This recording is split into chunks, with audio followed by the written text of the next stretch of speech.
Ning insyaallah sampean esuk mergo gegaran ilmu, sampean iso terbang kemana-mana. Nggih, Pak. Amin. Bu Kesi iki 5 benua dikunjungi, negara ngendi wae wis tau dikunjungi mergo ilmune Bu Kesi kuwi.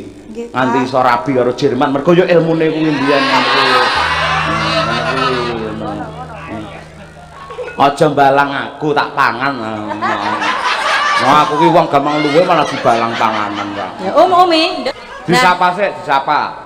Heeh, YouTuber saking Kuntadi channel. Aja karo mangan to, Pak. Lah saya kok bandem wong panganan duncalne ora oleh. Ya, aja ngeling-eling masa laluku yen aku tau rabi karo wong Jerman. Nalika rabi kan sing megatke ya awakmu to, Pak. Ora. Ya Allah, ki dimen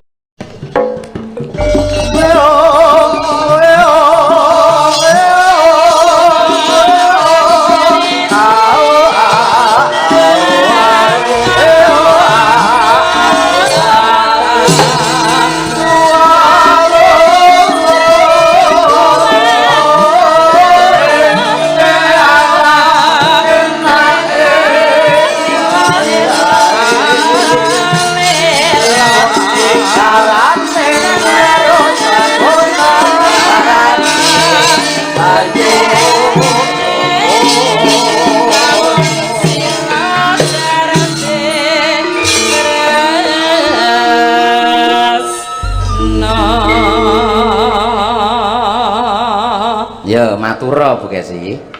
Inggih, Pak Dalang.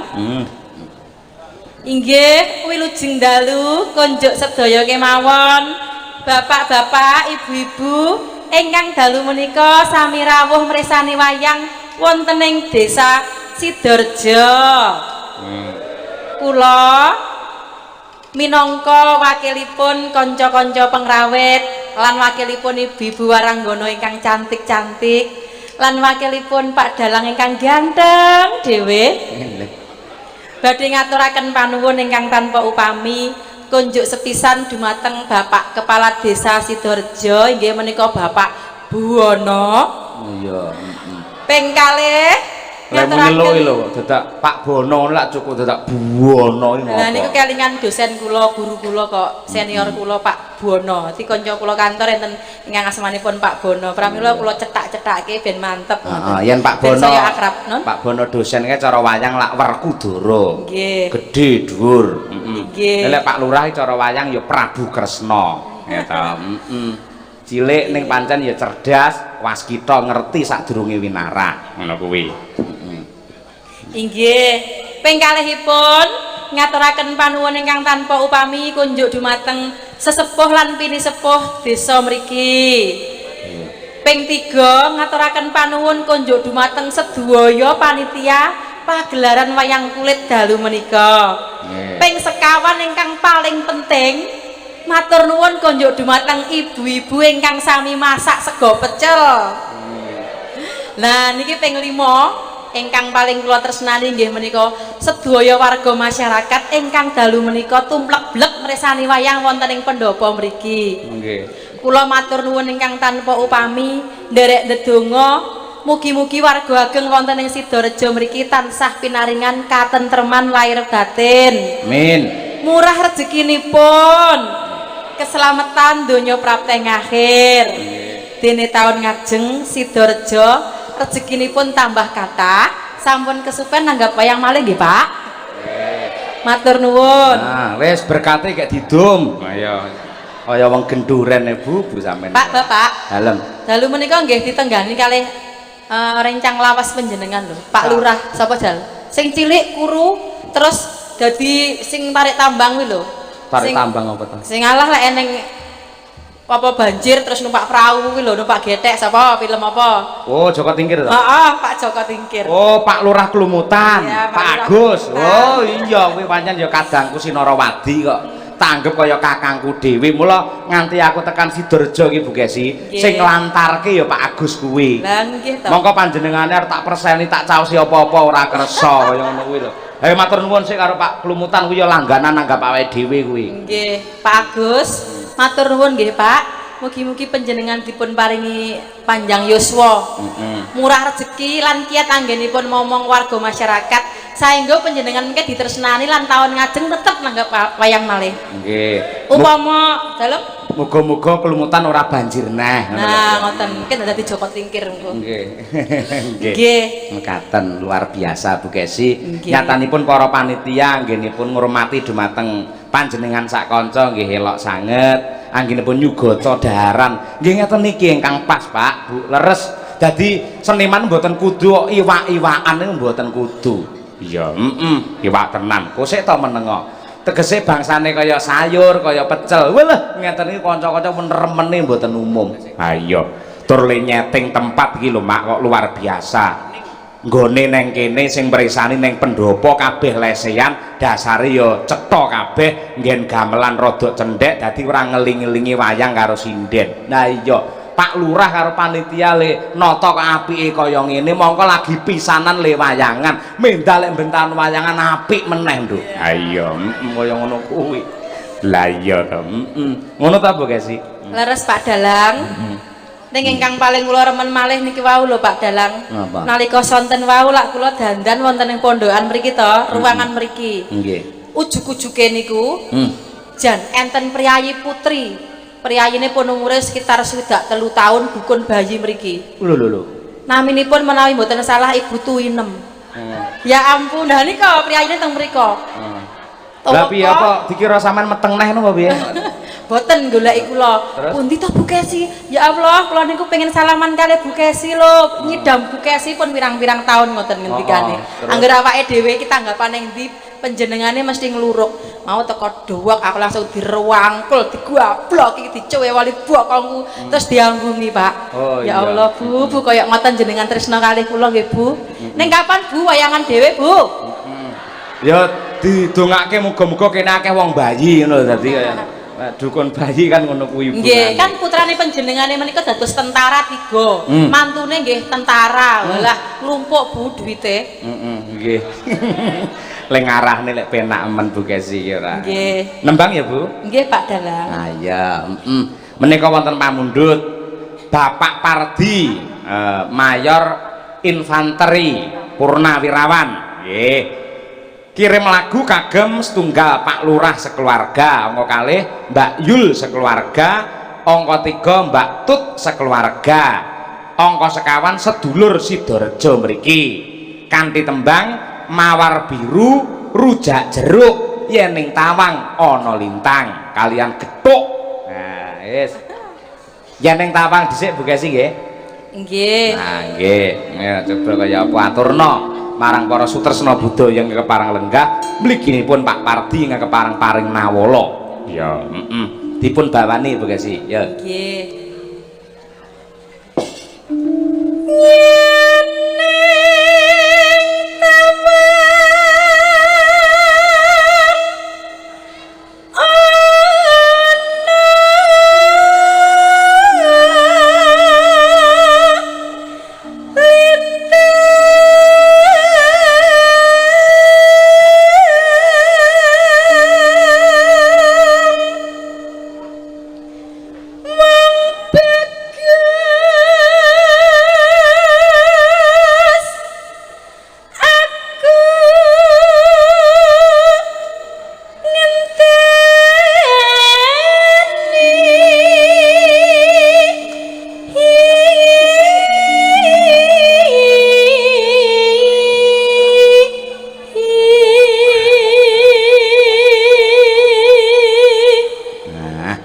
Suarane isih ungkul, isih antep kaya ngono ya, Mbak.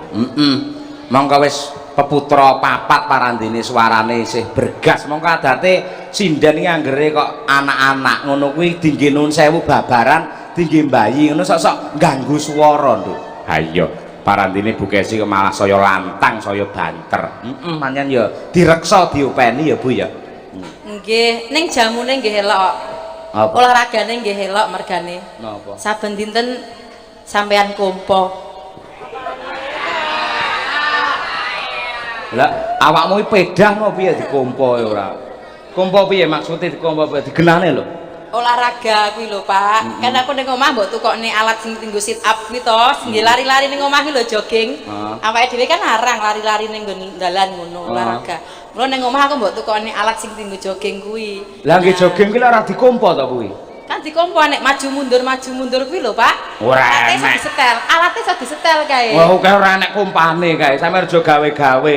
Paling ngomong amar reget ki mau mesti. Ora pikiranmu dhewe bae. Ora pareng ngono kuwi sing apik wong mantune kaji kok. Ngomone kompo barang ora.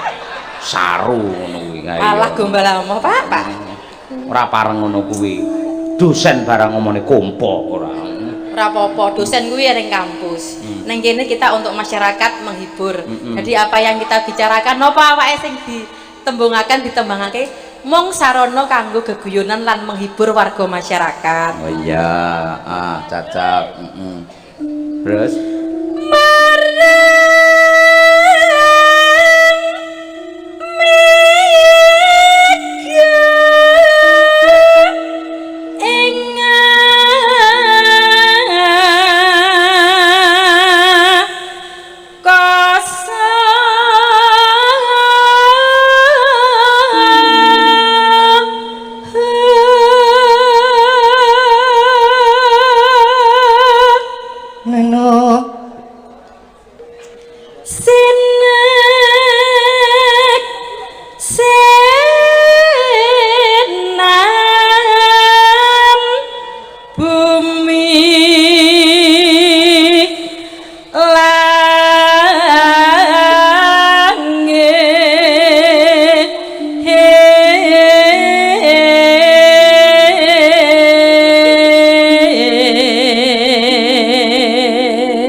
nano Kang Mas ingsun prasapa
semangat Bu Kesi nggih.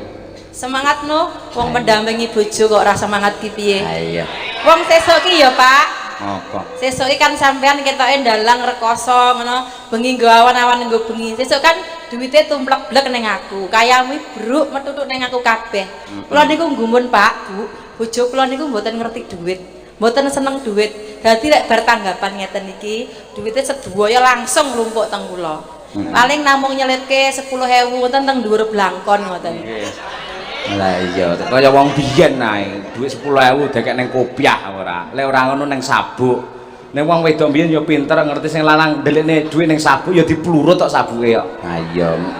Lah aku pancen wis ngrumangsane Bu Kesi. Lek nyekel dhuwit, angger wong tak keki kok. Dalah kuwi lho cilaka ning kono kuwi.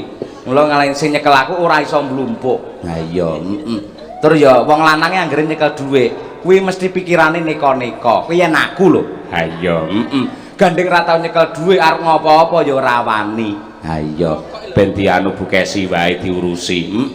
Wong Bu Kesi janene nun sewu, meh ra gelem angkat bengi ki mau. Iya, sebabe arep mangkat lho jam 4 sore nuwangis gugluk. Perkarane apa? Anake sing barep lak diserempet sepeda motor. Si gelar to. Serempet bathuke menyunyu, tangane bundas sak sikile kabeh. Aku mau nyinden, Mbak. Aku mau nyinden, Mbak. Meh ra mangkat. Ya ora gelem ra apa-apa lek aku dipek karo sinden liya mangsa bodho lho. Aku melu no Pak lek ngono, lek ngono kuwi. Ha iya. Ha iya. Iso. Anjen ya anake papat. Mula ya apa-apa dipenggalih dhisik ngono kuwi. Dipenggalih dhisik aja kesusu memutuskan. Ha iya, Perkara tahun ngarep arep ngopeni anak monggo nek sing iki aja sik mergo para penanggap ngenteni karo sampean. Ngono. Piye arep tetep nyinden apa ning omah? Ya ndelok situasi, Pak. Nek pancen anakmu butuh perawatan, butuh perhatian lan butuh bimbinganku ya aku tak leren wae ning omah. Apa sing butuh perawatan gur anak? Bapake ya butuh lho. Piye to iki? Rumah sama aku. Tak kira sampean lek ora wisan. Lho, aku lek nyambut gawe nek sampean rumah saku mikire bunek ngono rumah saku. Tenan nyawang dhuwit barange ketok kaya godhong ngono lho. Ayo, lah nek sampean rumah saku kaya nadyan orang mati kaya munggah swarga tundha sanga ngono. Lah iya Pak, muga-muga awet anggene awake bebrayan ya Pak. Senadyan to sampean wis dadi dalang kondang. Sugih bayarane larang engko sak mangsa-mangsa sampean apa menek wong wedok ayu aja gampang kegodha ya Pak. Elingo anakmu ning omah papat Pak. Insyaallah. Nggih Bu, bagi butuh minum nggih to? Niki kalau balaku butuh anu bisa apa mau? Butuh kinem. Iya kono, parinem ora. Angger jenenge wong mesti lali ora. Butuh minum. Lah iya, heeh. Ya, kembang ya Pak. Mangga ya. Yen nang taman melintang wong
Terima kasih, matur nuwun Bu Kesi. Iya, minangka mukadimah salam pambuka. Matur panuwun marang Pak Lurah, perangkat masyarakat sedaya ing Sidorejo. Iya, banjur sapa meneh iki? Yo anak wedok Umi Afifah. Yo, Nduk. Ana jumeneng sik. Ya, coba kaya apa? Ya, berdiri. Duduk, duduk.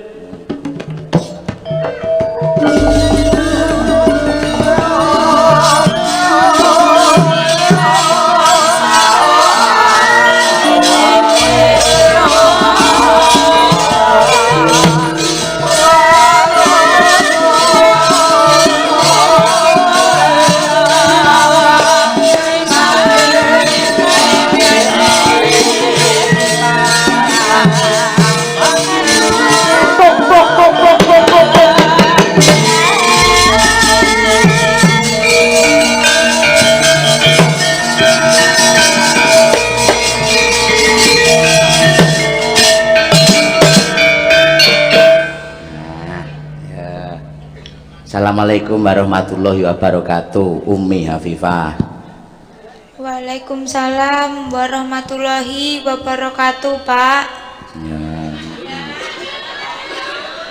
Ketok 15 ngono. Heeh, kaya bocah ra tau mangan ae ora. Waalaikumsalam warahmatullahi wabarakatuh, Pak. Ayo. Ayo. Bocah te kaya ngono. Ayo, Kelas pinten sakniki, Nduk Umi? Kula nembe kelas tunggal SMKI, Pak. Setunggal SMKI. Nggih. SMKI kepanjangannya apa? Sekolah Menengah Karawitan Indonesia, Pak. Oh iya, neng ndi kuwi? Ting Solo, Pak. Neng Solo, Pak. Dalemmu ngendi? Alamat saking Pulung Ponorogo.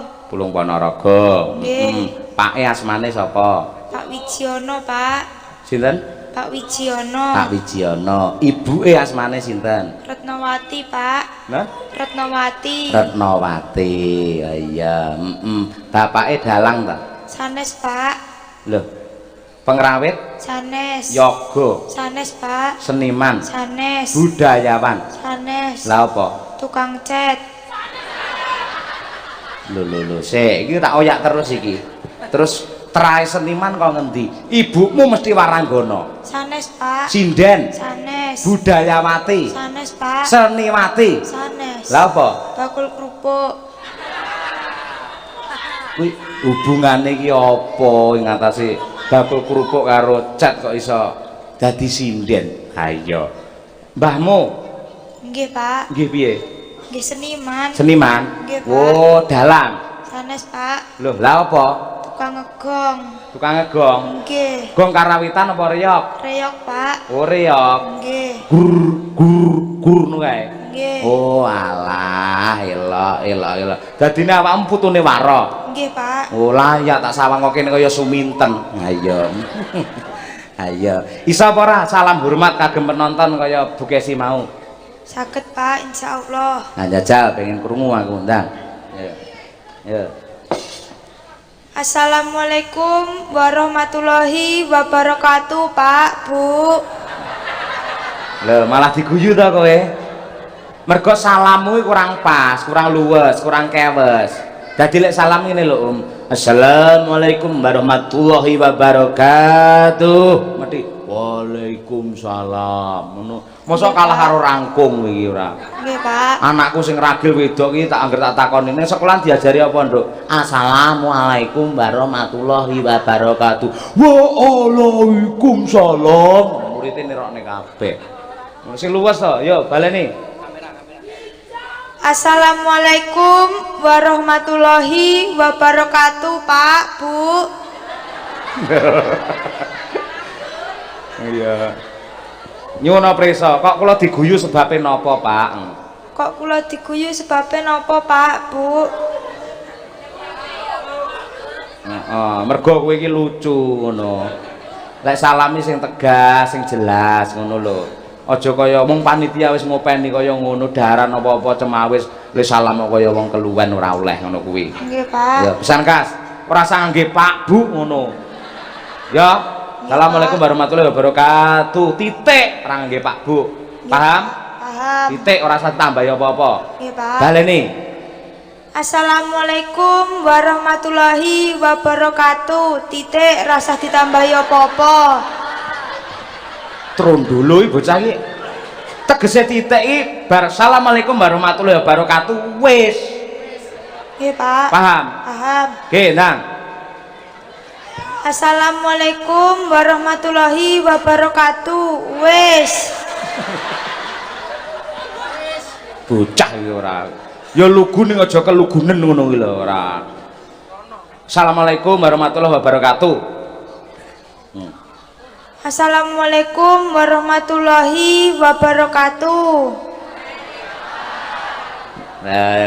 Dijawab ta? Nggih, Pak. Nah, kaya ngono. Mula lek salam ora perlu tambahi assalamualaikum warahmatullahi wabarakatuh, Pak, Bu. Nggih, Ora Pak. perlu, ngono ya. Paham? Paham, Pak. Wis, ndang piye kalimatmu piye, Jajal? Wilujeng dalu konco sedaya kemawon. Kula wakilipun rencang-rencang pengrawit. Wakilipun ibu-ibu waranggana ingkang cantik-cantik. Wakilipun Pak Dalang ingkang bagus dhewe. Iya. Bayi ngelemong gerang ora oleh ngono kuwi. Pak Dalang ngono ae, ora usah bagus, ora usah ngono. Kowe nirokne Bukesi to kata-katamu? Nggih, Pak. Oh, ya, heeh. Sing bab kompo ora usah tirokne lho ya. Nggih, Pak. Heeh. Terus piye bar kuwi? Ngaturaken panuwun ingkang tanpa upami, Pak, Bu. Panjenengan sedaya sampun kersa mirsani wayang dalu menika. Nggih. Ingkang mirsani dugi tancep kayon, kula tungak-tungakaken mugi-mugi Tambah rezekine. panjenengan tambah rezekinipun. Amin. Sehat walafiat. Amin. Terus dene ingkang mirsani namung dugi limbukan. Terus Kok kondur. Kula tungak-tungakaken tambah anakipun lho, Bu. Bocah iki aja ora pareng ngono kuwi. Lah ndongake sing apik ngono. Ora perlu tetep tambah anakipun ngono. Anak niku rezeki lho, Pak. Iya, pancen jaman biyen nenek sanepan banyak anak, banyak rezeki. Nek jaman saiki wis beda. Anak akeh pamane iso ngragati, iso nyekolahke. Ning mendidik anak nggo mentah, perhatian untuk anak lek anake pirang-pirang sok-sok kecipuan. Wong tua bingung. Nggih. Mula ada program dari pemerintah 2 anak cukup. Nggih, Pak. Ngono kuwi. Sampeyan dulure pira? Kula kalih. Lah iya. Mas karo sampean. Nggih, Pak. Laki-laki perempuan. Nggih. Lah iya sing apik ya ngono kuwi. Nggih, Perkara Bukesi dadi 4 anak iki mergo kuwi lak ya keborosen wong, ngono lho. Nggih, Pak. Ngono kuwi, heeh. Diterusne ndang, yo. Kagem Pak Lurah, Heeh. kula nyuwun boten. Lah apa? Kula nyuwun Pangestu.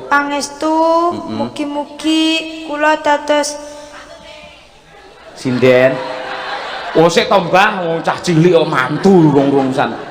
dados sinden ingkang profesional. Amin. Kondang. Nggih. Kados Bukesi, Pak, Bu. Heeh, Nduk Umi. Dalem, Pak. Nek bocah sing guwatekne kuwi kan mau. Pundi, Pak? Kae lho, lah nyawang nganti ngene terus lho.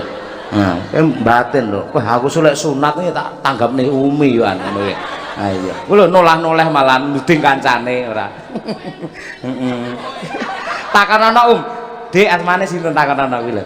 Dek, asmane sinten, Dek? Malah ngalih. Wedi ya, Pak Lurah. Pak Lurah, Kula nderek ndedonga. kula nderek ndedonga. Mugi-mugi anggenipun dados kepala desa. Mugi-mugi anggenipun dados kepala desa Saged amanah. saged amanah Ngayomi warga masyarakat mriki. ngayomi warga masyarakat mriki Lan warga Sidoarjo lan warga Sidoarjo. kula dongaaken Kula dongaaken tansah manggihayu lan rahayu tentrem kerta raharja murah sandang pangan sedaya pinaringan slametan donya tekan akhir. amin. Terokno Kedawan, Pak. oh kedawan. Mugi-mugi warga Sidoarjo Mugi-mugi warga Sidoarjo tansah manggihayu tansah manggihayu murah sandang pangan. murah sandang pangan. Matur nuwun Matur nuwun. amargi masyarakat mriki Amargi masyarakat mriki kepareng swadaya kepareng swadaya kagem nanggap wayang. kagem nanggap wayang. Kula dongaaken Kula dongaaken masyarakat Sidoarjo masyarakat Sidoarjo ingkang dados petani ingkang dados petani panene sukses. panene sukses. Amin. Ingkang dados pedagang Ingkang dados pedagang dodolane laris dodolane laris badine akeh. badine akeh. Ingkang dados pengusaha Heeh. wong ya terokno tak keprok kowe ora. Ingkang dados pengusaha Ingkang dados pengusaha usahane lancar. usahane lancar. Nggih. Ingkang dados tukang tembel ban Ingkang dados tukang tembel ban mugi-mugi kathah ban bledos. mugi-mugi kathah ban bledos. Makbur ngono. Mador ngono. Umi ayo. Bocah dijak piye-piye kok manut. Mula sing arahne kudu pinter wong kuwi dijak ngopo ae gelem kok. Lek sing ngongkon aku to Bu Kesi, mbok bocahe kok nyemplung sumur, nyemplung tenan lho. Ha iya, ndingi tau ora kena ditata. Nyemplung sumur, arep jegur tenan. Ha iya, Mergo sakit buktine karo kowe karo Bu Kesi. Nembang ya, Nduk? Nggih, Pak. Nggih, ya wis. Arep nembang apa? Kula badhe nembangaken Apa? Dhuwur apa? nembangaken Apa? ciptaanipun Heeh. Bu Kesi, Bu kula. Lho, apakah itu? Pangkur Kadung Tresno. Pangkur Kadung Tresno. Nggih. Wis iso? Insyaallah. Insyaallah ya, Kadung Tresno Pangkur. Engko sak langgame ya.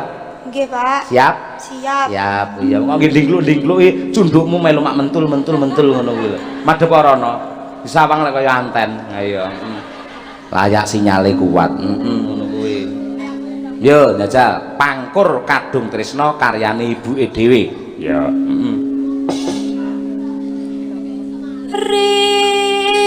Rinoso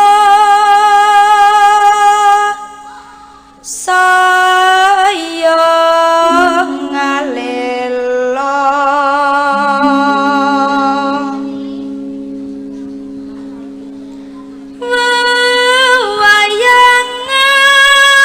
wayangan kang angreridu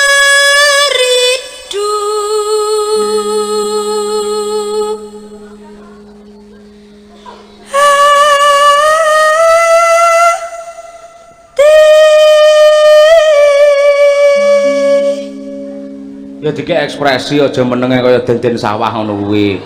Nduk, lek ngeridu ati-ati ngene ning ndi ati iki? Nah, astane ya ning kene. Ati ning kene ngono kuwi. Yen tak sawang nyawangi lek nggih mripat. Tuding. Nah, ngono kuwi. Dadi belajar berekspresi ngono ya. Nah, ndang. Terus.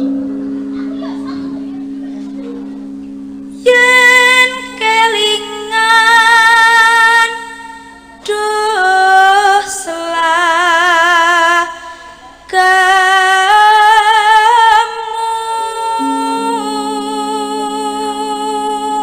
Nah, terus atiku dawa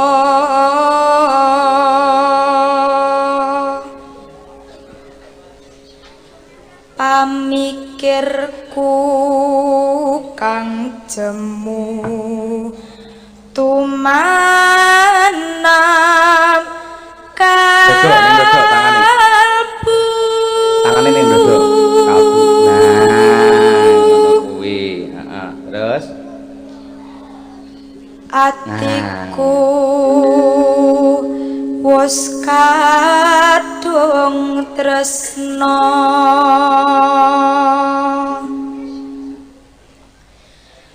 mung sira wong nuting arep nuting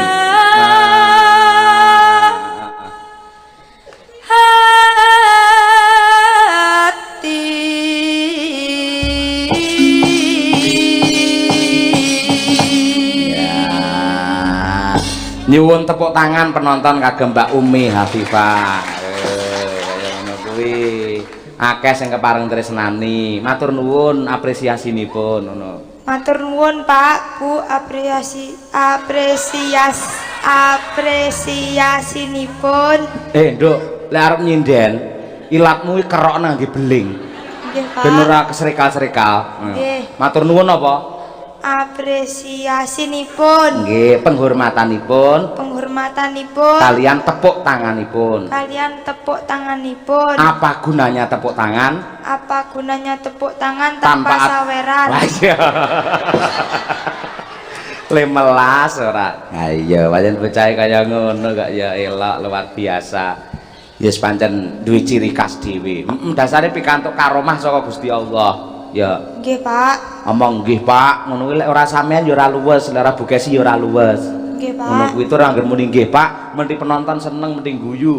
Terus suatu saat kuwi anggere sampean petuk karo piyayi-piyayi ngono kuwi, mesti langsung muni nggih, Pak, meni nirokke sampean ngono kuwi. Nggih, Pak. Mergo wis ning atine para penonton sampean sebagai waranggana sing kondang nggih, Pak. Nggih, Pak. Ayo ngono kuwi. Ayo, elok tenan. Heeh. Oh, guyu ngapa kowe? Mboten, Pak. Ora mesti arep batin apa ngono mesti. Kula mboten. Lah piye? Arep ngapa? Golek Pak Lurah apa piye? Mboten, Pak. Ora, Kula wit wau diulati Mas Nopal. Oh, alah. Heeh, terus hubungannya apa hubungannya? Mboten, Pak. Mboten, Pak. Iya, sik cilik rasa pacaran. Mboten. Kaya contohnen. Kula nek diulati ngenten iki salting kok, Pak. Saltingi apa? Salah tingkah. Oh, salah tingkah. Mula lek diulati ngono sampean lu aja nyawang, ya. Nggih, Pak. Nek perlu nggo kaca, dadi nyawange kok kaca ngono ya. Nggih, Pak. Nggih, Pak. Iya, elok. Iya, Umi Hafifah. Heeh. Langgame ya, Nduk? Nggih, Pak. Oke, ya. Ngene lho, nggih ngono tok rasake, Pak. Nggih. Langgam ya? Nggih, Pak. Lho. Ora sah nggih, Pak. Nggih. Langgam ya? Nggih, Pak. Wes sak uni-unimu kono, Nduk, ayo. Yo, kadung tresno, yo. Lamat wis katon tejane yen mon Nang.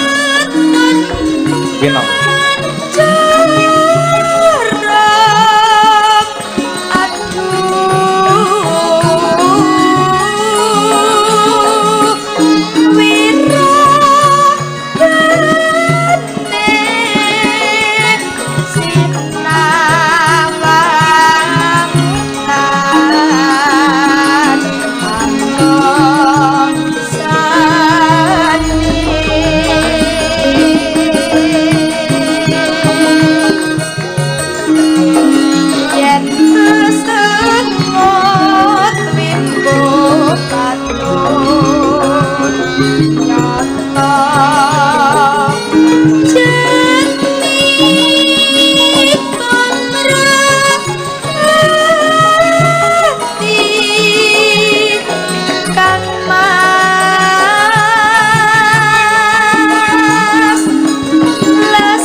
mlaku.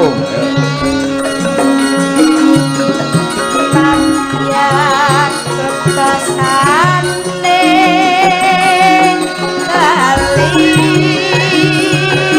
ngandodong sak lembar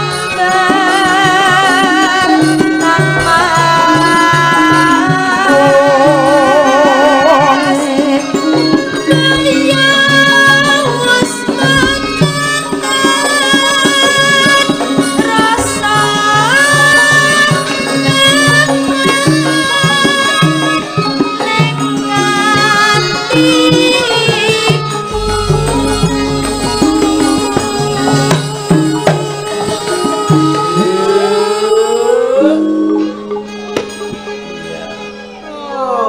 Kehebatanmu nduk ning aja sombong lho ya. nggih Pak Kehebatane sampeyan ki nembang apa wae kok karaktere iso pas.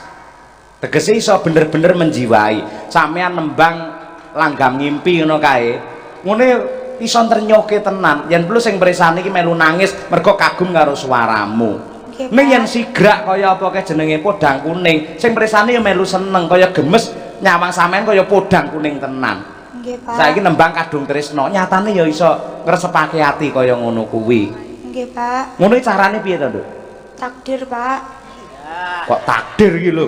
Ngono kudune lak dipelajari. Heeh to. Mesti niki tembang kadung tresno berhubungan dengan percintaan. Lah, Nggih. kuwi ya kudu diresapi. Wah, rasane wong gandrung, wong tresno, wong tresno iki kepiye dilebokke neng ati, bar kuwi terus dilantunkan terhadap alunan tembang. nggih Pak niki Ngono. kula latihane teng WC Kok neng WC ngopo? lah tirose jenengan napa Heeh. mencari inspirasi niku Hmm. cocoke teng WC Oh, heeh, lek aku pancen ngono. nggih Pak Anggere, berarti caramu ya neng WC ngono. nggih Oh, dadi karo nembang lamat wis katon tejane. Ngono kuwi. nggih Pak Heeh. Oh, alah. Ya wis pancen wong dhewe-dhewe ya, Nduk. nggih Pak Heeh. Lah lek pengen golek inspirasi mongko ora kebelet terus piye carane? nggih dipeksa Loh, kok peksa? nggih Ya aja dipeksa dadi penyakit lek dipeksa engko. nggih pripun Lah pripun? nggih ngoten Ngoten piye? dipeksa Dipeksa, pokoke kudu ning WC ngono. Nggih. Oh iya, heeh. Ning aja karo ngrokok lho ya. Mboten, Pak. Ah iya. Lah aku lek ora ngrokok ora iso metu ya. Aku anggere maksud mak kedul lho ngisor mak blung ngono kuwi, umpat ngono kuwi. Nggih, Pak. Sampeyan rasa ngrokok. Mboten Heeh, menjadilah wanita yang baik. nggih Pak Nggih, Pak, siap. Menghadap rono. Nah, ngono. Ya, lanjut. Pancane sarwa asli Jrombah dinku tansah kumur aduh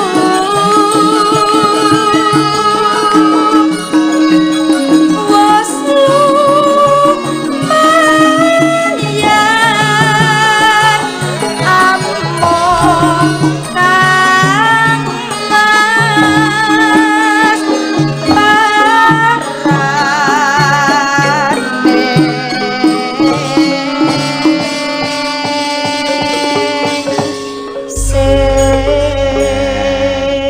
Bu Kesi, anakmu Pak wedok ki mau lak nembangke karyane sampean bawane mau. Nggih.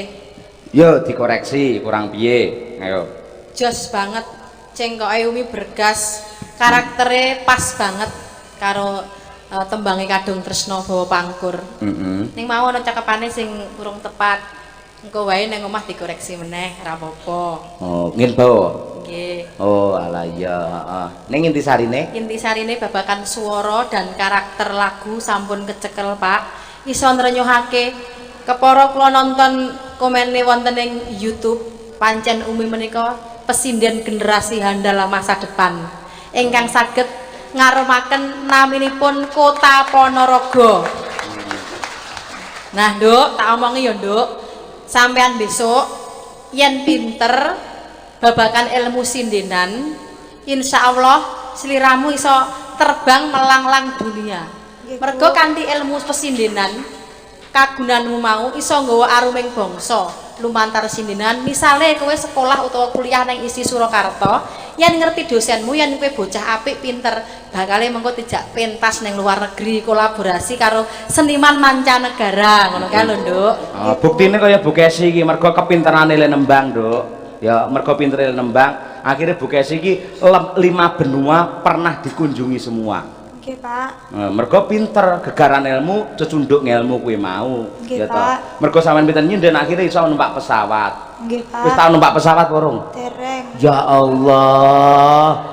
Mbok sekali-sekali numpak ning nggenku kono ana Intan Pari ke lho enek pesawate ning kono. Ning ora mabur ayo.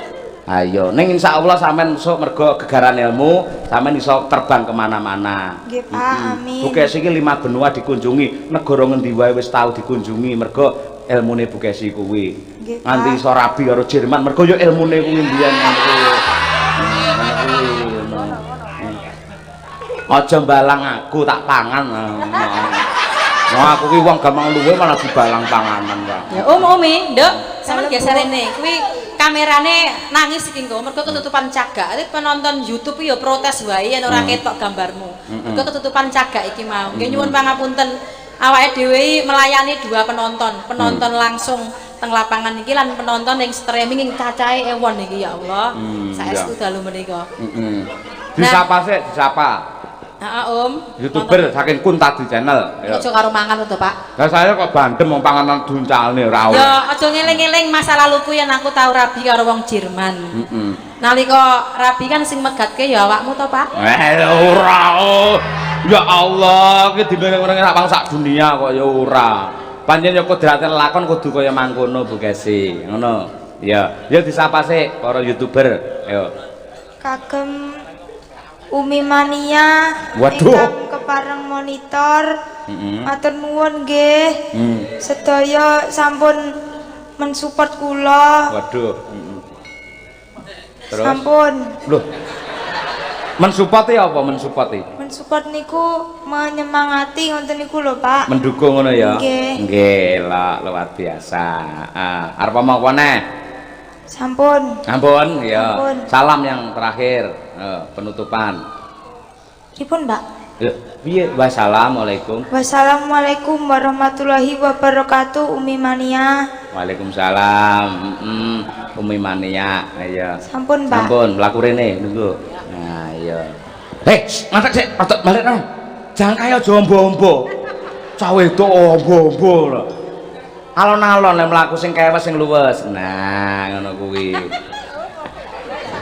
Ngopo gedhe-gedhe? Mboten saged, Pak. Ora iso. Mboten. Ciri khasnya pancen ngono. Nggih. Oh iya, njajal saiki lek tak pancing ngangge dhuwit 50. Kok kono iso apa ora luwesmu. Ayo. Nang kene. Ndang mlaku sing kewes, sing cantik. Iya, Aja dikempit. Ayo. Lah kaya mlaku ning galengan ngono kuwi malah ora. Iki dijupuk. Pun kados Mbak Tutik dereng, Pak. Iya. Wis padha. Matur nuwun nggih, Pak. Nggih, lenggah. Iya. Bocah. Ayo. Assalamualaikum warahmatullahi wabarakatuh. Pak Dalang, saya dari Supriyanto minta lagu Gelang Alit karo Bisane Mung Nyawang. Kami tujukan untuk semua warga desa Sidorejo. Salam guyub rukun. Terima kasih dari saya. Wassalamualaikum warahmatullahi wabarakatuh. Nggih. Ya Mbak Tutik ya, Gelang Alit Mbak Tutik. Nah ya, coba kaya apa Mbak Tutik mania iki. Ya, nggih. Iki. Ayo, iki ya mulai naik daun, penggemar ya mulai akeh. Ya, melu seneng. Lek Umi iki Umi mania, lek Mbak Tutik iki Tutik lover. Ya, ya, Lover koper. Kok lover itu gesih pancen pecinta sampean ngono lho Mbak Tutik. Nggih. Nggih, ayo. Ya matur sik piye, Jal?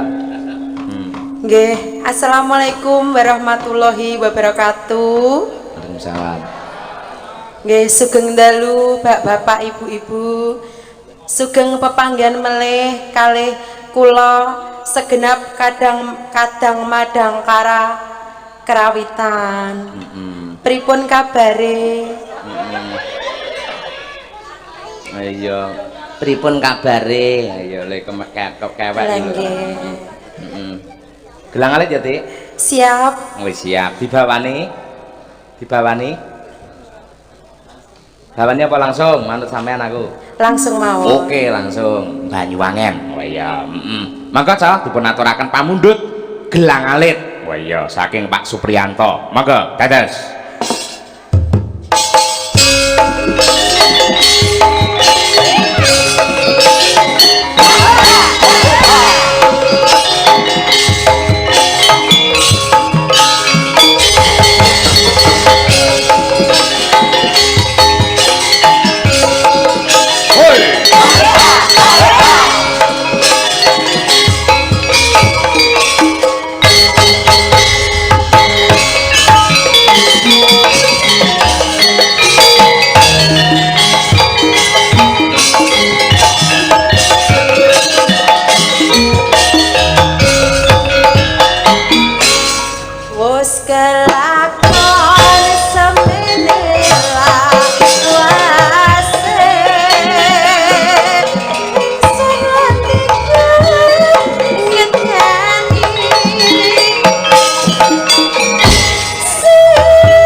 Sik Mbak Tutik kono sik.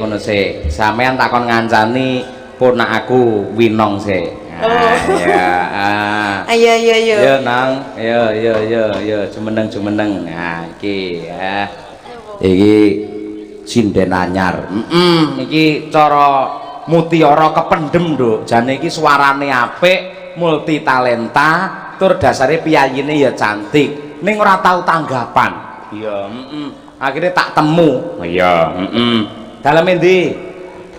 Kula asli Tulungagung, Pak. Desane endi? Dusun Pojok.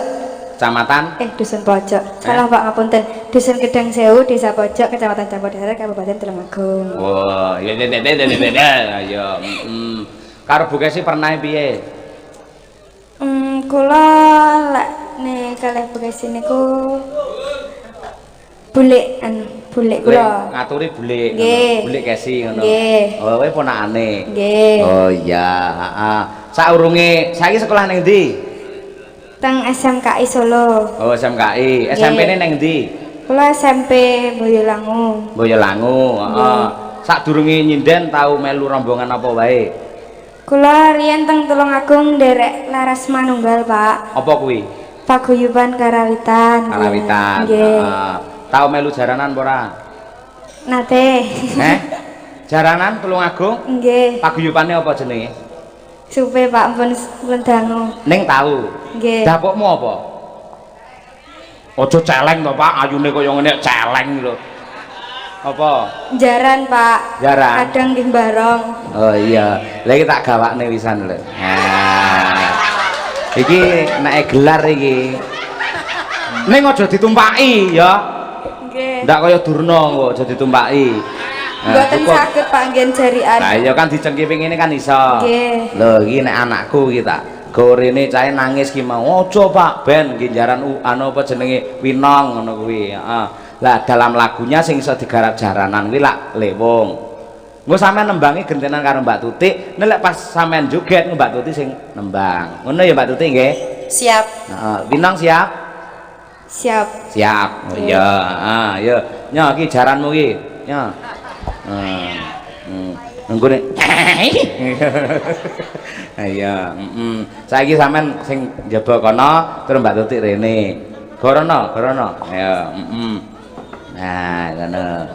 Ayo, wis jan lek. Kowe kudu sadar karo blocking lek enek saka ning kono ya kudu piye carane gen ora ketutupan saka. Ngono. Lewong ya, Mbak Tutik nggih, siap? Siap, oke. Kolaborasi dengan ini jaranan Tulungagung yaitu Safitri Putro. Ya, coba kayak apa lewong. Nah, oke, monggo diaturaken. Dados.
nggih jaran iki ya? Dereng. Oh iya, urung. Ngenteni sukete ya. Oh iya. Ah, iya. Sedukul borong. Ayo. Iya. Iya. Sabda panita reto mring Sri Rama yaya sisetu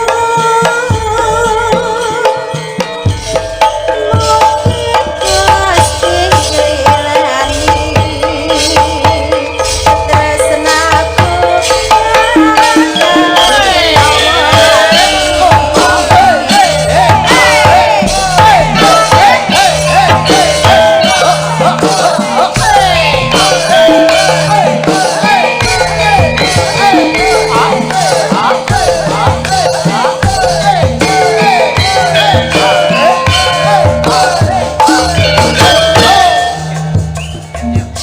Ayo. Dukung.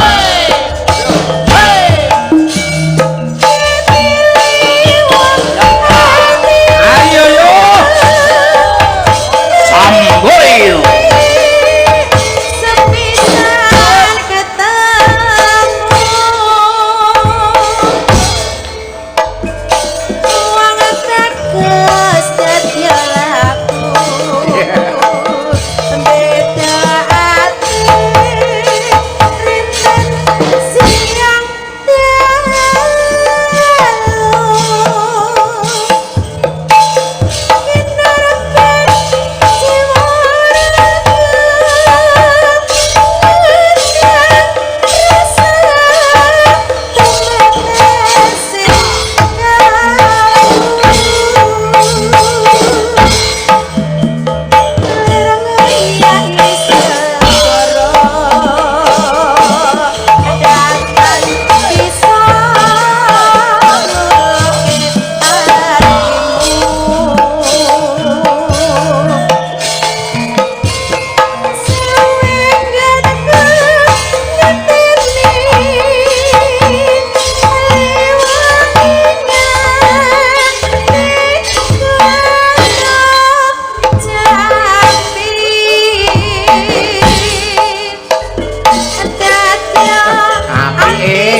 Minang. Dalam Sampeyan dadi jaranane to? jenengan bareng ya. Barongane aku. Yo. Aku tak tok tang bluk bluk ngono kuwi. Apik. Ning sampeyan aja isin lho joget jaranan lho ya. Nggih. Aja isin kuwi kesenian apik. Ini ku kan budaya asli Tulungagung. Jos, dadi sampeyan kudu pede. Nggih. Ya sampeyan wong Tulungagung ya kudu mengangkat budaya Tulungagung. Nggih, Pak. Heeh, sip kaya ngono kuwi. Ning tak jaluk aja ndadi lho ya. Mboten. Oh iya, ndadi engko sing ngurusi bingung ngono. Mboten dadi-dadinan, Pak. Ora dadi. Itu adalah kesenian tur ngangge etika, bermoral, sopan, ngono to? Nggih, Nggih. ayo. Ayo. Ayo kaya Bang Haji malah ora, ayo. Yo, bacot. Sabda panita reto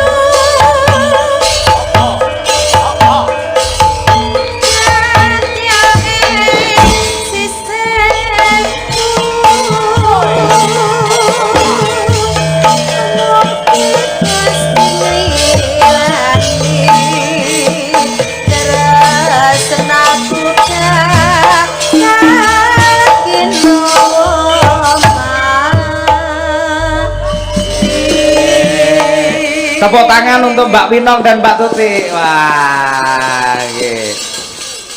Tahu ngerti anu ora? Pengajian. Nggih, Pak, nate. Heeh, enten piyai sing nyapa kok kek aku rene. Aku ora jaran. Iya. Mriki mawon. Nah, ngono, heeh. Kae jane ajarane wong arep wudu. Joget lho. Nggih. Oh, tak kuntak tok tang tak kuntak tok Nggih. jane lagi ngresiki tangan ta. Nggih. Tak ndlontang tuh kuwi jane wong wudu raup ngono kuwi. Ha ta. Bener, Terus Pak. ini tak ndlontang iki jane ngresiki kuping iki lho. Nggih. Ha, lek ngresiki sikil jogetane piye? Ngresiki sikil. Oh. Oh ngono kuwi, ngono kuwi. Pripun to Pak Duka? Heeh, sing penting kuwi jane iki enek pesan morale. Nggih. Nah, kaya ngene jane jaran apik, mula sampean yen pancen menjadi ciri khas Anda sebagai penjaran. Mula sampean ora perlu isin, ora perlu pekewo. Nggih. Ya, Ya, iki ben padha karo Umi ya. Nah, ya, heeh. Suwun Pak. Iki titip nggih Mbak Tuti. Oh nggih, nek titip niku kula Ngapa? mboten Arep kok longi to? mboten. Aja ora ngono kuwi. Ayo. Terus sampean ning YouTube wis penggemaré akeh lho. Alhamdulillah. Sampean istilahnya ning YouTube jenenge Winong Ceria jenenge. Minum ceria. Lek Umi lak Umi Mania, Mbak Tuti iki Tuti Lover, sampean iki Winong Ceria ngono. Mula ya kudu ceria terus ya. Ya, hebat luar biasa. Ya, saiki leren dhisik mbacutne gelaring cerita. Ya, pamundhute panitia Pak Lurah ora kena dinyang ngersakake wahyu katentreman mergo supaya warga masyarakat ing Sidorejo kene manggih hayu katentreman kabeh. Amin ya rabbal alamin. Engko perkara lagu Gojek dibacutne nggon gara-gara. Ya, ya saiki padha rakit mbacutne gelaring cerita, Nduk. Ya.